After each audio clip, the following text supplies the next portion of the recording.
Item: SCP-625. Object Class: Euclid Flecto.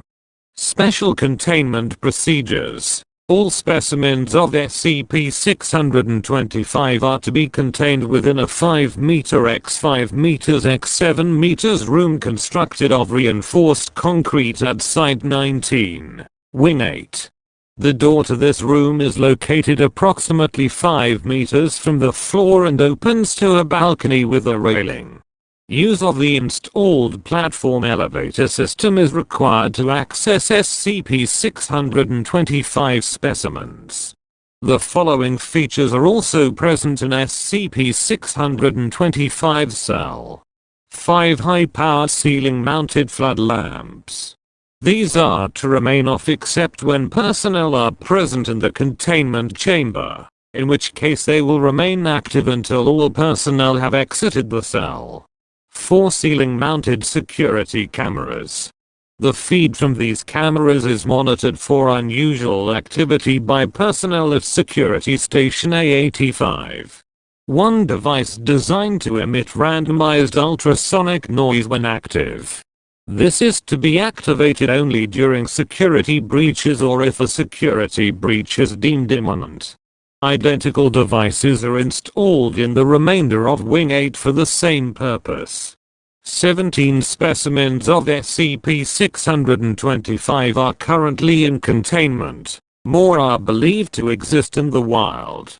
Police reports suggesting SCP-625 presence must be investigated. Routine maintenance and feeding of SCP-625 and its cell is to be performed daily by Level 1 personnel in accordance with Procedure 625-M once daily. Livestock has been deemed the safest and most cost-effective food for SCP-625. Update the 25th of February, 1995. SCP-625 may not be exposed to other rodents under any circumstances. Further testing on SCP-625 requires authorization from Dr. MacGregor, 4625-1515, 2114, 4123. Further, any specimen of SCP-625 that has consumed human flesh on more than one occasion must be terminated. The body may be disposed of in Site 19's incinerator. Description: instances of SCP-625 are nocturnal organisms composed primarily of distinct sections from no less than 7 different species of rodentia.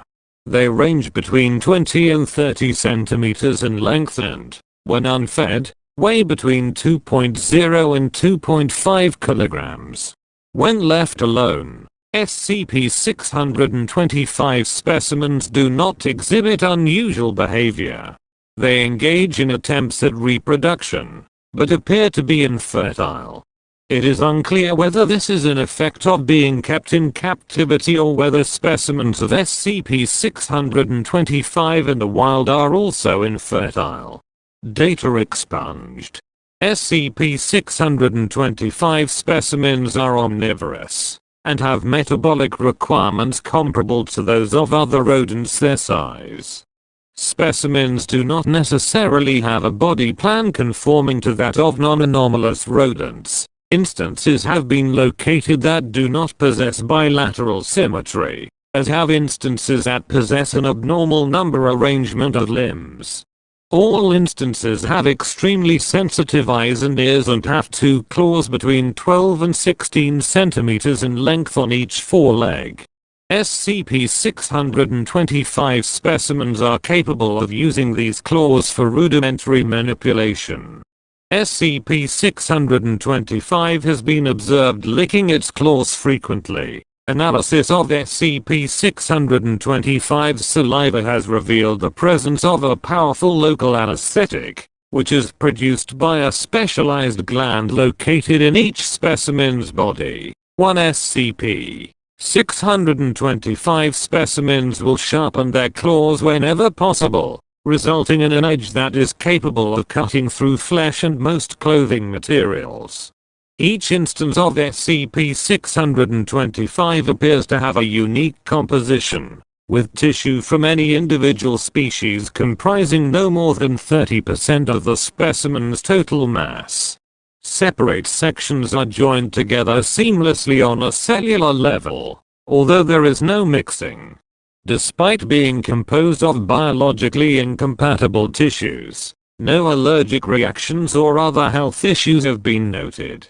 SCP-625 is capable of surviving the majority of its bones being crushed and the removal of significant quantities of flesh without significant impairment for up to 45 minutes. The reason for this is unclear. Specimens of SCP-625 may be subdued by bright lights, 400 lumens, or ultrasonic noise. When exposed to these stimuli, specimens will enter a dormant state in which they do not react to external stimuli. This state will last for approximately 80 seconds after the removal of the offending stimulus. When not in a subdued state, instances of SCP-625 are hostile to humans. When aware of the presence of a human, SCP-625 will exhibit increased speed and strength, and will cause less noise than normal. SCP-625 will attempt to approach any human subject without the subject noticing. If it goes unnoticed, SCP-625 will use its claws to remove a radial slab approximately 3 cm in height from each ankle of the subject, attempting to leave the bone intact. Due to the anesthetic produced by SCP-625, the subject will not experience pain. It is possible for subjects to suffer from severe blood loss before becoming aware of their condition. Instances of SCP-625 will compete with each other for access to human ankles, if necessary. Upon obtaining these slabs of flesh, the specimen will attempt to retreat to a nearby dark, secluded place, where it will consume the meat. SCP-625 does not appear to use human flesh for nutritional purposes, rather, data expunged. Behavior alterations will not become obvious until the fourth time SCP-625 engages in this behavior.